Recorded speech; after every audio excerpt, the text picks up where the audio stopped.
ناظرین السلام علیکم، آپ کا میزبان عدنان حیدر نصرت جاوید ہمارے ساتھ ہیں۔ نصرت، پاکستان اور افغانستان کے درمیان جو تناؤ کی صورتحال ہے اور کشیدہ صورتحال ہے، اس میں سیز فائر کا فیصلہ کیا گیا آن دی ریکویسٹ آف طالبان 48 گھنٹوں کے لیے۔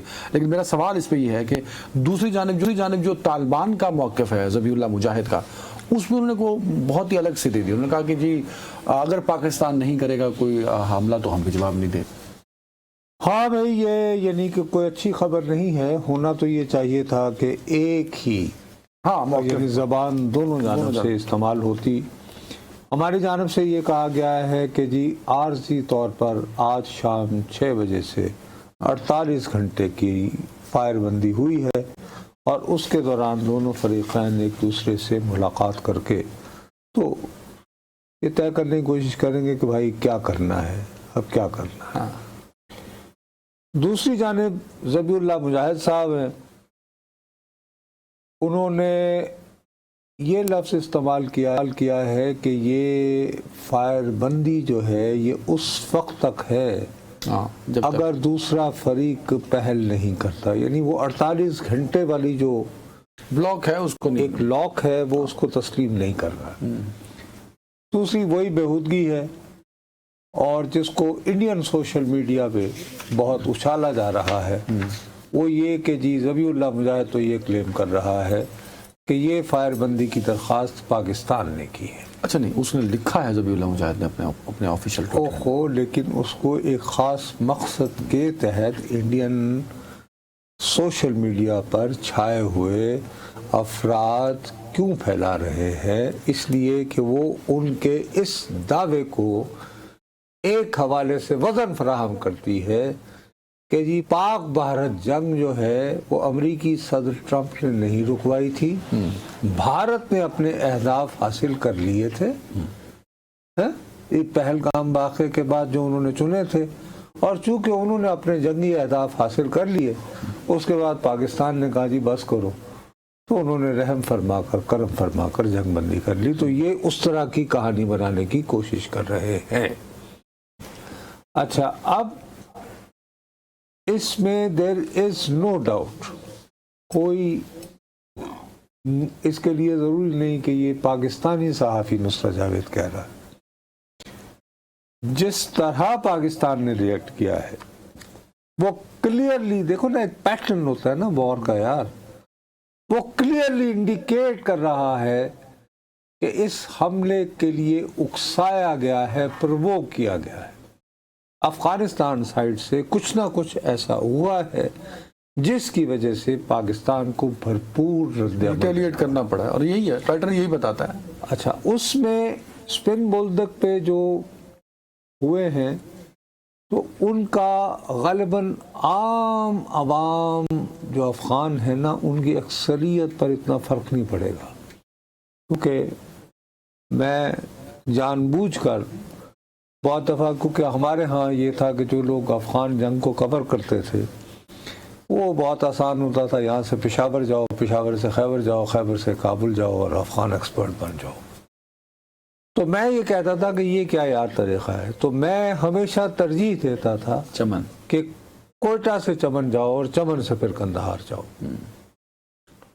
تو چونکہ میں اس علاقے کی ٹوپوگرافی سے واقف ہوں، تو جیسے ہی آپ یہ باب دوستی چمن، یعنی کم از کم جب میں آخری مرتبہ گیا تھا، اب ظاہر ہے کچھ اور بہت بدل گئے ہوں گے حالات، 10-15 سال پہلے آخری مرتبہ میرا وزٹ ہوا تھا، نہیں 12 سال پہلے، تو دونوں طرف بے تحاشا دکانیں تھیں، سٹوریج تھے، بڑے بڑے ویئر ہاؤسز ہوتے تھے، اور اس کے بعد کافی آگے جا کر مجھ جیسے پاکستانی کو جو کہ ویزے سے ٹریول کرتا تھا تو مجھے اپنے اوپر وہ مہر لگوانی کرنا ہوتا تھا، یعنی ان کا جو امیگریشن تھا وہ سرحد سے کافی فاصلے پر تھا، ٹھیک، اور اس کے بعد آپ کے چمن پہنچنے تک بالکل حالات لق و دق ہوتے تھے، چمن کے قندھار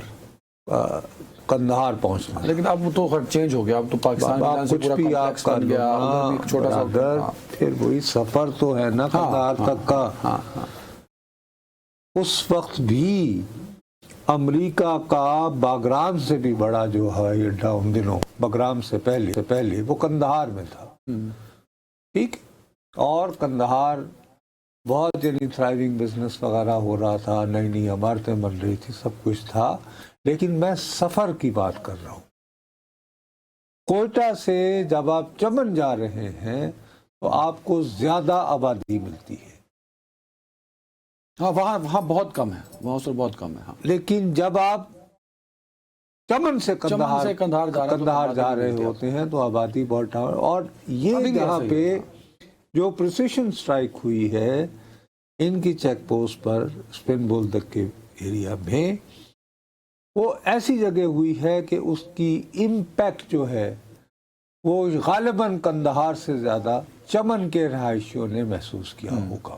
اور ایسی رپورٹس بھی آ رہی ہیں کہ چمن کے رہائشیوں پر. اور وہ جو دوستی گیٹ ہے انہوں نے اپنی سائڈ والا خود اڑایا ہے, وہ بھی ایک اطلاع ہے. لیکن میں امپیکٹ کی بات کر رہا ہوں نا, کہ لوگوں پر جو اثرات ہیں. اصل میرا اپنا جو خیال ہے کہ جس کی وجہ سے میں کیوں کہہ رہا ہوں کہ یہ سیز فائر کی درخواست, میرا آرگیومنٹ, میرا ہمبل اوپینین میلارڈ یہ ہے کہ یہ میری دانست میں افغانستان ہی کی طرف سے آئی ہوگی.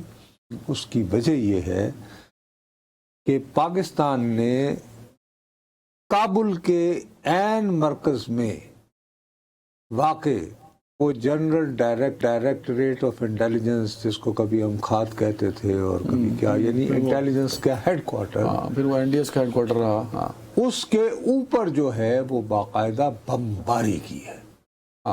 اور ظاہر ہے کہ اس کا امپیکٹ. اب یہ کہہ رہے ہیں کہ جی وہ ایک کوئی یعنی ٹینکر ایک وہ جا رہا تھا, آئل ٹینکر, اور یہ وہ اس کے دھواں, اور یہ ایسا نہیں ہے. ایک خاتون ہیں, امریکن CIA میں کام کرتی رہی ہیں, شاید اب بھی انہی کی ہوں, ہمیں کیا پتا. سارا آدم ان کا نام ہے. انہوں نے ابھی کہا ہے کہ ہاں میں یہ بلڈنگ پہچانتی ہوں, یہ تو GTI کی بلڈنگ ہے.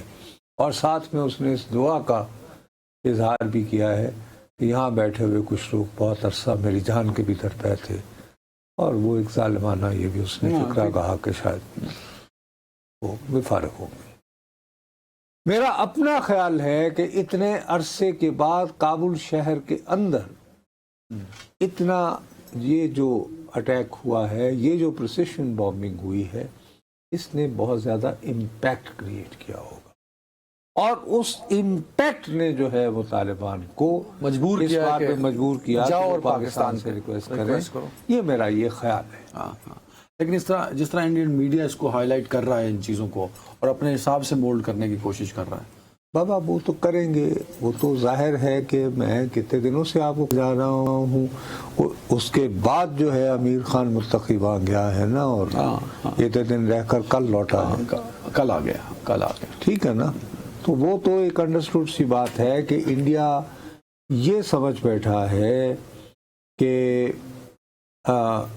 اگر براہ راست پاکستان سے جنگ لڑنے کی بجائے اگر وہ افغانستان کو ہی ایز اے پراکسی استعمال کرتا رہے, کھل کے کرے, جیسے ہم کھل کے کر رہے ہیں, ان کو فائنینس کرے اور انویسٹ کرے. یہ بات آپ پہلے بتا چکے ہیں نا کہ اجیت دیول کا یہ پلان تھا. تو اس نے نہیں بابا, میرا تو کہنا ہی نہیں ہے, وہ تو اس نے خود کہا.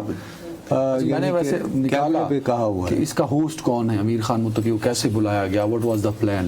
تو اس کی نا کوئی ایویڈنس نہیں ملتے کہ یہ وزٹ پلان تھا, اس کی منصوبہ بندی کی گئی نہیں.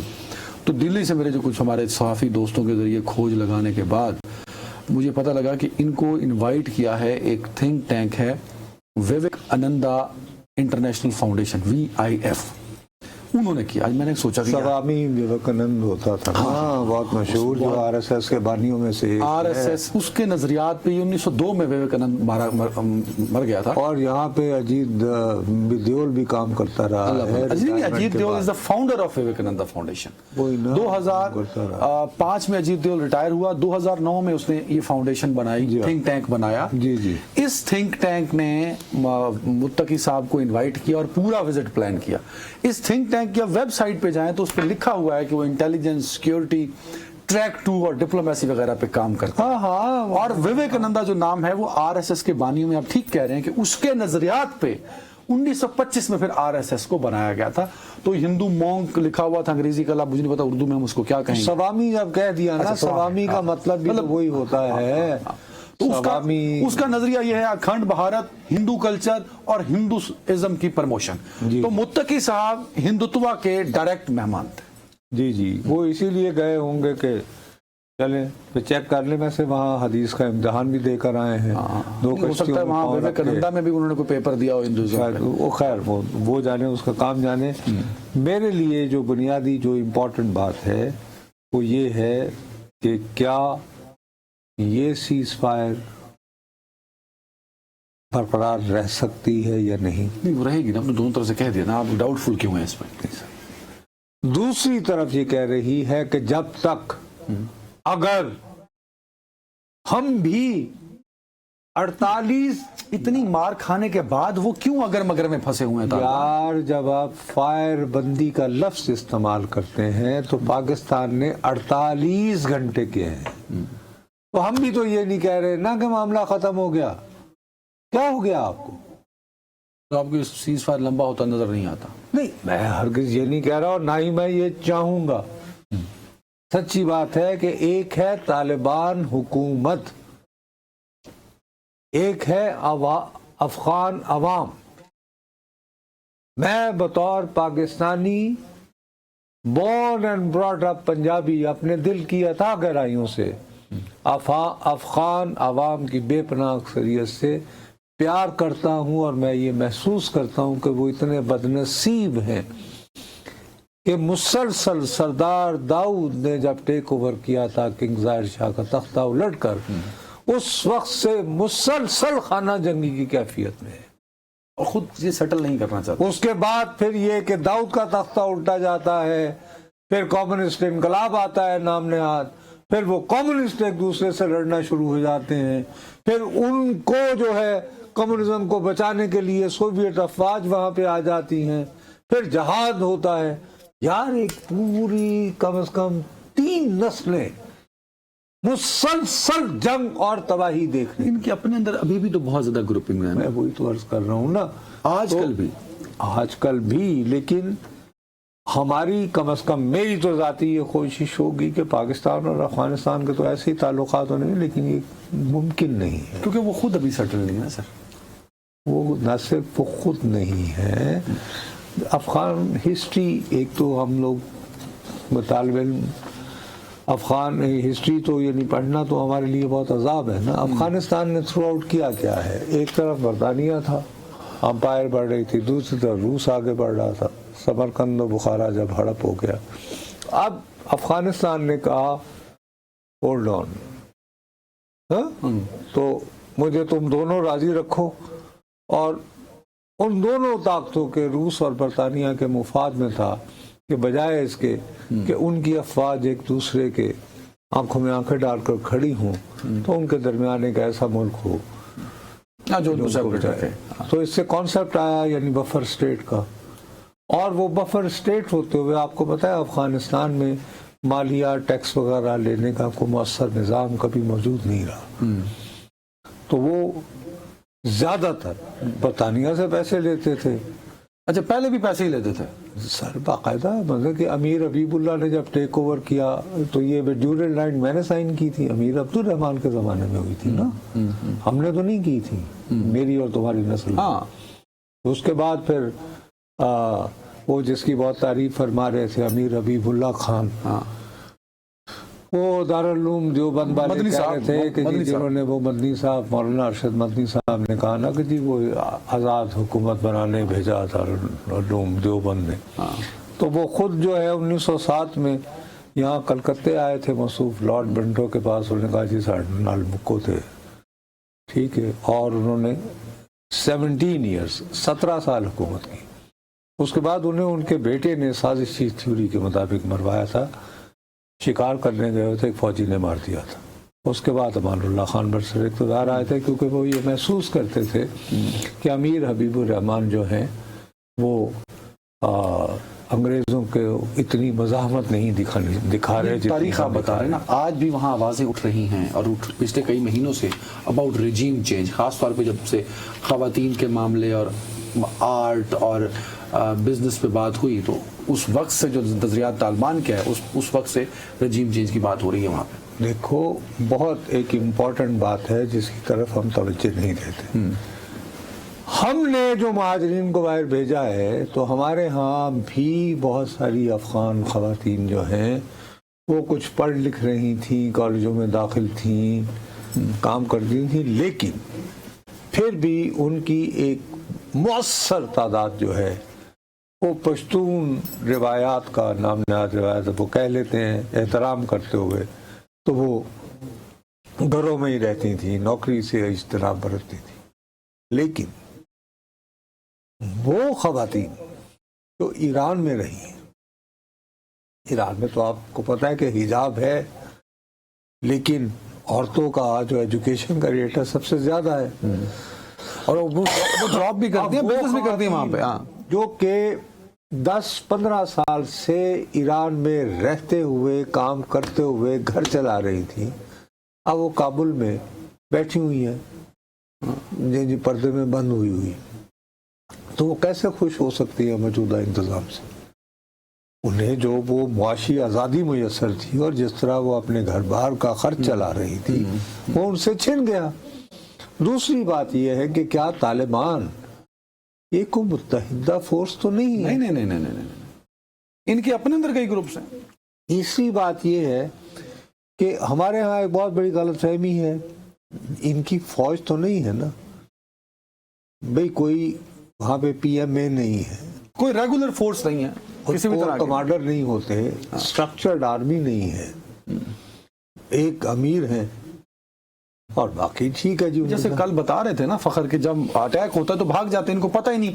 ارے بابا, ہاں کہ اس کو وہ بنیادی طور پر ان کی ساری تربیت یہ ہے کہ بم نصب کرو, نکل جاؤ, یا بہت تیر مارو تو کچھ بم کر لو, اس سے بڑھ گئے. اچھا, اس کے بعد وارفیئر اب ان کے پاس یہ آیا ہے کہ چلو جی امریکہ نے جو اسلحہ چھوڑا ہوا ہے اس کو استعمال کر لو. سر عقل تو اتنا ہے کہ وہاں ایک میوزیم میں کھڑا تھا, وہ کیا ہوتا ہے پرانا رشیا کا ٹینک, وہ لے کے وہ پھرتے رہے کہ پاکستان کا ٹینک ہے. اچھا, میں انڈین ٹی وی دیکھ رہا تھا, انہوں نے بھی اس کو وہ وہاں ریٹائر فوجی بیٹھے ہیں, وہ یار عقل کے اندر یہ تو دیکھ لو نا کہ یہ جو ٹینک ہے یہ کس نسل کا ہے اور کتنا پرانا ہے.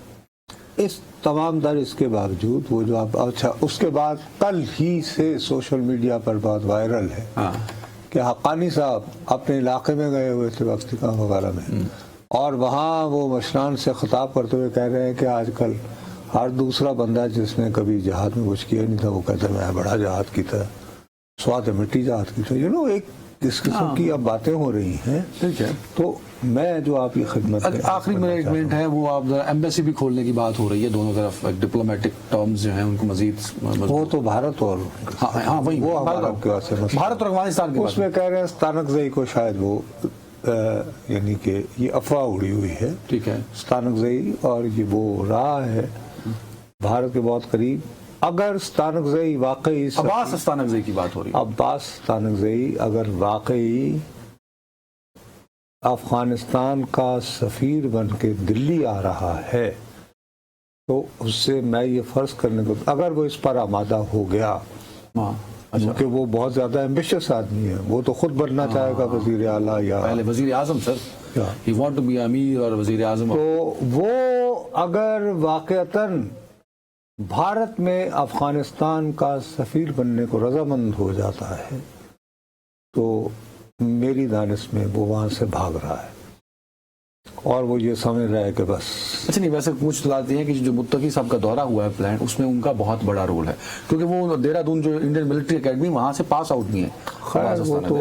He has close link. He is not the only one. Hamid Karzai بھی دہرادون اسکول. ہاں ٹھیک ہے, ٹھیک ہے, کئی لوگ ہیں لیکن میری دانش میں اگر عباس ستانکزئی افغانستان کا سفیر بن کے دلی پہنچنے کو رضامند, میں لفظ رضامند ہوا میں, تو وہاں سے مفروری کی کوشش, تو وہ سمجھ جائے گا کہ شاید یہ کام چلنے کا نہیں تو میں کس جاؤں یہاں سے. اللہ بڑا پھر سیاحت ہے وہ بہت. سر میں ہی کہہ رہا ہوں. ایک بریک جی. ناظرین ویلکم بیک. نور صاحب, سہیل آفریدی نے حلف اٹھا لیا بطور وزیر اعلیٰ خیبر پختونخوا, اور خیبر پختونخوا کی تاریخ کے کم عمر ترین وہ وزیر اعلیٰ ہونے کا اعزاز بھی ان کے نام گیا. میں اس پر آنے سے پہلے آج اس پہ بات کروں گا, بڑی تفصیل سے ہم اس پہ گفتگو کریں گے, لیکن عمران خان صاحب نے آج جو گفتگو کی ہے اس میں انہوں نے کہا ہے, ہم نے جو پچھلے ٹاپک پہ تھے افغانستان پہ, انہوں نے کہا جی مجھے پیرول پہ رہائی دیں تو افغانستان امن کے لیے افغانستان کا مسئلہ حل کرنے میں کردار ادا کر سکتا ہوں. اچھا, اب میں آپ کو انتہائی جانکاری سے بتا رہا ہوں کہ یہ پہلے بیان چھپا بیرسٹر سیف سے منسوب ہوگا. اچھا, لطیفہ یہ ہے کہ وزیر اعلیٰ بدل گئے ہیں, بیرسٹر سیف نہیں بدلے. ان کو اب بھی یہ شرارت سے باز نہیں آتے. میں شرارت نہیں یار, میں کمال کر رہا ہوں. میں اگر یا تو میں ریالٹی میں بیان نہیں کر رہا, میں چپ ہوں کہ بیرسٹر سیف صاحب جو ہیں ان کو یہ سہولت ابھی تک میسر ہے کہ وہ جب چاہیں بانی تحریک انصاف سے اڈیالہ جیل میں ملاقات کر سکتے ہیں. اب آپ کی اطلاع کے لیے عرض ہے, کیونکہ آپ پارلیمانی امور کو کم سمجھتے ہیں, جی وہ جو کیا نام ہے سہیل آفریدی صاحب, وہ وزیر اعلیٰ بن گئے, ان کو کہا کہ اپنی کابینہ بناؤ اور اپنے لوگ لاؤ, تو جب وہ اپنے لوگ لے آئیں گے تو یہ جو بیرسٹر صاحب ہیں یہ نہیں ہوں گے. تب تک نہیں تو ابھی بیرسٹر سیف آج جو ہیں وہ کسی بھی صورت جو ہے سہیل آفریدی صاحب کی نمائندگی کرنے وہاں نہیں تھے. سہیل آفریدی صاحب نے تو خود پنجاب کے چیف سیکرٹری صاحب سے اور وزیر داخلہ صاحب وفاقی, ان کو کہا ہے کہ بھئی میں نے اوتھ لے لیا ہے, میں منتخب وزیر اعلیٰ ہوں خیبر پختونخوا کا, آپ مجھے اپنے قائد سے ملنا ہے تاکہ میں ان سے ہدایات دے سکوں, لہذا میری ملاقات کا اہتمام کیا جائے.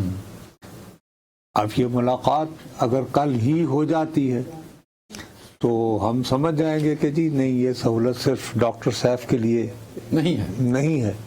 اور اگر فرض کیجئے, اور آپ ساتھ میں یہ بھی کہہ رہے ہیں کہ علی امین گئے تو گئے, بیرسٹر سیف صاحب وہیں رہیں گے, سہیل آفریدی نہیں, میں یہ نہیں کہہ رہا پر یہی رہیں گے. میں صرف یہ کہہ رہا ہوں کہ انہیں یہ قوت اور طاقت میسر رہے گی کہ وہ جب چاہیں گے وہ اڈیالہ جا کر ملاقات کر پائیں گے.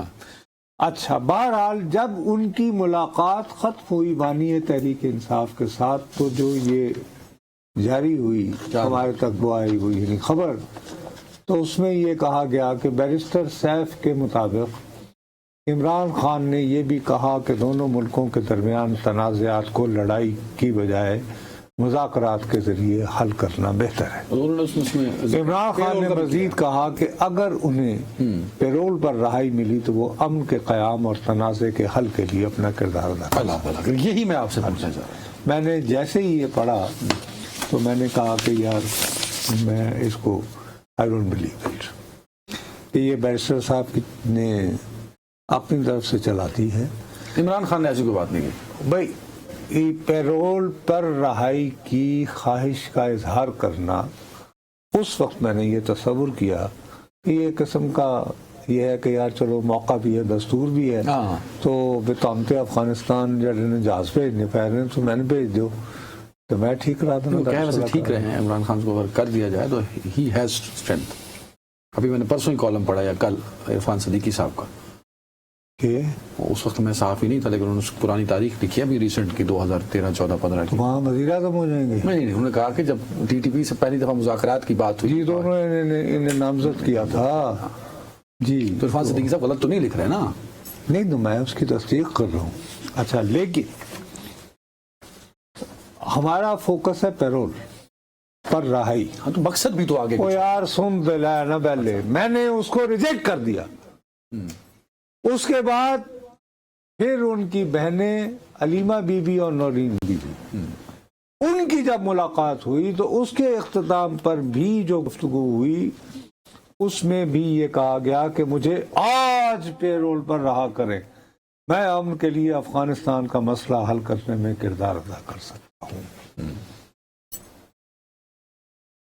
تو میں نے کہا یار یہ تو واقعی سنجیدہ ہو گئے.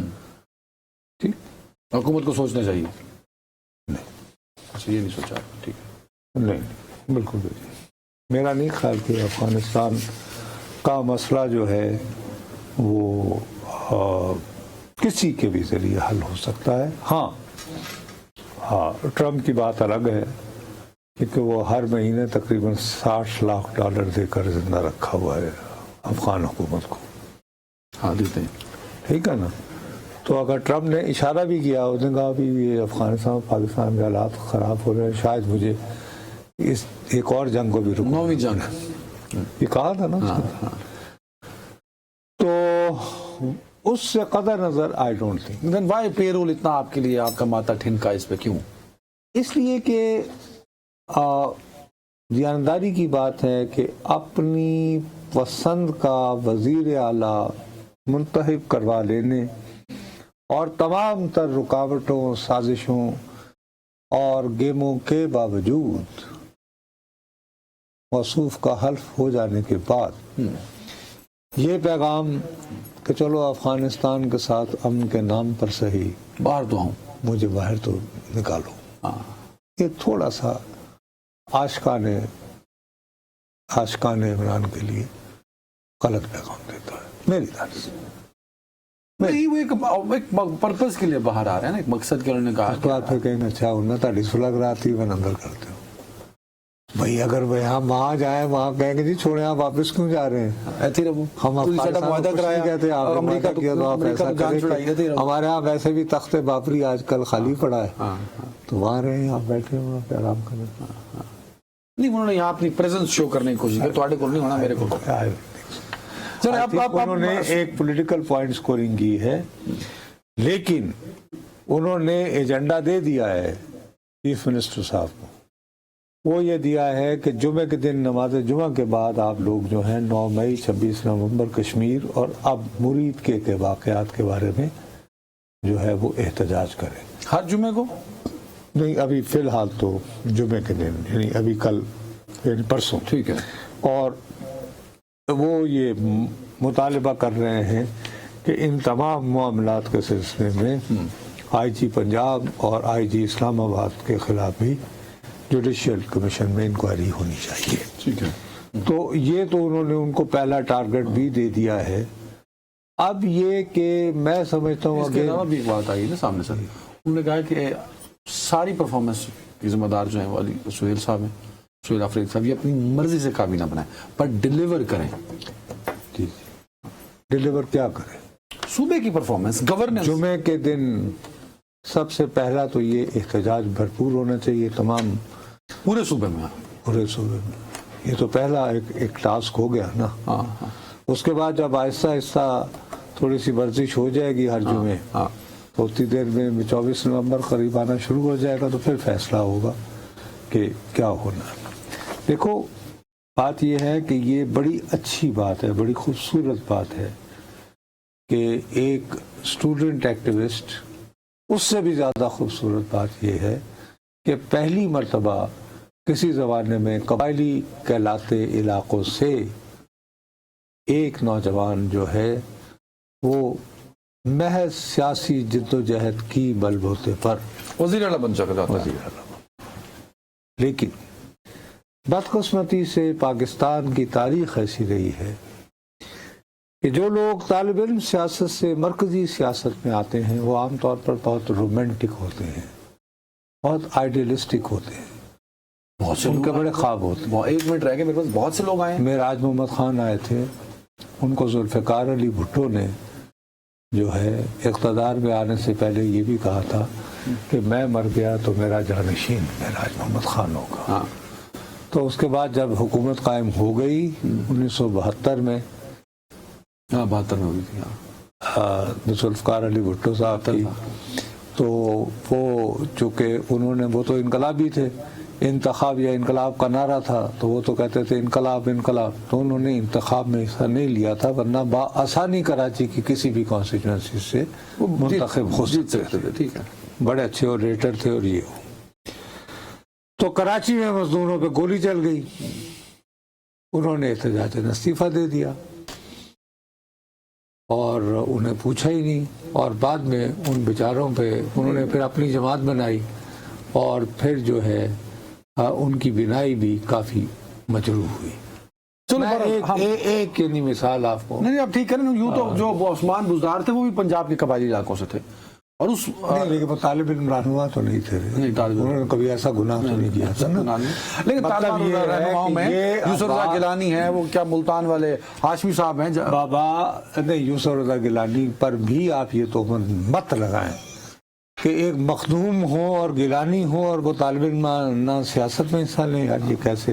انہوں نے تو اپنے سیاسی کیریئر کا آغاز جنرل ضیاء کی مجلس شورا سے ڈیسنٹ طریقے سے، لیکن میرے خیال میں وہ گیلانی کالج میں جو علمدار حسین گیلانی کالج ہے وہاں وہ ایکٹیو تھے کچھ نہ کچھ کیونکہ جب وہ وزیر اعظم ہوئے تھے تو شاید انہوں نے اسٹوڈنٹ یونینز کے بارے میں کوئی نہ کوئی بات کی تھی، ہو سکتا ہے اچھا وہ نہیں تھے، یہ تو ہے نا سہیل آفریدی صاحب، ہو سکتا ہے اپنے صوبے میں تمام طلبہ تنظیمیں بحال کر دیں، یہ کر سکتے ہیں، وہاں قانون بنا سکتے ہیں، کیونکہ ابھی یہ آپ تو نہیں روک سکتے نا اس پہ اس کو۔ ہاں ابھی یہ سنا یہ جا رہا ہے کہ انہوں نے اپنے آئی جی صاحب کو طلب کیا ہے، اسے پوچھیں گے کہ جی وہ ان کی ایک خاتون وہاں سے گرفتار ہوئی ہے نا، صنم غالباً اس کا نام ایک خاتون ہے، نہیں صنم جاوید کی وہ بہن ہے شاید، بہرحال ایک وہ گرفتار ہوئی ہے وہاں سے حال ہی، ہاں فلک جاوید، تو وہ جاننا چاہتے ہیں کہ یہ کیوں گرفتار ہوئی ہیں، ایک بات۔ اچھا صنم جاوید ہی ہے، صنم جاوید۔ دوسرا وہ یہ معلوم کرنا چاہ رہے ہیں، وہ یہ چاہتے ہیں ٹائم ختم ہو گیا کہ یہ جو آئی جی صاحب جو ہے ان کے اختیارات کم کیے جائیں، کم کیے جائیں، وہ کس کو دیے جائیں؟ بھائی سی پی اوز وغیرہ اچھا جی نیچے ڈیزالو کیے جائیں، انصاف مقامی سطح پر مل سکے۔ ایک بریک جی فوری طور پہ۔ جی ویلکم بیک۔ نور صاحب، امریکہ میں ایک بندہ گرفتار ہوا جو اب برادری میں یاد تھا، اب اس پہ الزام تھا کو کلاسیفائڈ انفارمیشن، ایشلے ٹیلس۔ کون ہے سر؟ یہ بیسیکلی تو بامبے کا لونڈا تھا، کسی نہ کسی طرح امریکہ پہنچ گیا اور یہ بین الاقوامی امور کا بڑا ماہر سمجھا جاتا تھا، اچھا، اور خاص طور پر ساؤتھ ایشیا کے بارے میں اس کے خیالات سے امریکی رجوع کرنا بہت پسند کرتے تھے۔ اس نے بھارتی حکومت کا ایک بہت بڑا کام کیا ہے۔ منموہن سنگھ کے دور میں آپ کو یاد ہوگا امریکہ اور بھارت کے درمیان ایک ایٹمی معاہدہ ہوا تھا جس میں یہ تھا کبھی آپ نان ویپن ایکسچینج کر سکتے ہیں، وہ کہنے کی باتیں ہوتی ہیں، آپ دنیا میں کہیں سے بھی خرید سکتے ہیں اپنے ایٹمی پروگرام کے لیے، اور یہ ایک بہت مشکل جو ہے ایک معاہدہ، اور یہ ڈیل اس نے کرائی تھی، یہ اس ڈیل کروانے میں اس کا کلیدی کردار تھا۔ ٹھیک ہے، اس نے نہیں کروائی تھی لیکن اس ایک امپورٹنٹ رول پلے کیا اس نے، ٹھیک ہے۔ اب یہ شخص اپنی تحریروں میں بھارت کو پروموٹ کرتا رہا as an alternative to China, جی امریکہ اس کے سر پر ہاتھ رکھے کہ چین دی گل ہی کوئی نہیں۔